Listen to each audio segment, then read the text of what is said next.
Talk to me about your journey with self-care. Thank you so much for creating so much space to talk about self-care, because it really is everything. I was essentially conditioned to not care for myself. It was about caring for everyone else. When I had my own mental health struggles in my early 20s, I had to figure out what that means. And so self-care came because my body demanded it of me, actually. It said, you haven't taken care of me for a long time, and it's time for you to do that. I like to tell people that you can address your feelings and your trauma on your terms or your body's terms, and you don't want it to become your body's terms because it can be really hard. That was my introduction to what self-care is, and I'm still to this day learning the difference between giving yourself what you need to thrive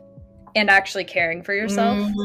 There's a difference between, oh, I'm going to chug water because I know I need to stay hydrated, and, oh, I'm actually going to like sit with myself as I drink my water, right? That's a different headspace. I would say my journey has been demanded of me for my self-care, and then moving into the more somatic spaces, now understanding that the way we experience the world is through our bodies. And so much of that comes down to, can you enjoy?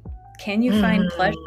The older I get, the more I'm like, the cliches are true. Like, stop and smell the roses, right? Can you actually stop and smell the flowers? Can you actually be present with yourself? And that is kind of a summarization of how my self-care journey began and is still ongoing. We have a phrase in the somatic world of what fires together wires together, meaning those neurotransmitters, as they're firing, they're creating pathways in your nervous system. I think I will have a long journey with continuing to choose myself, and that's okay.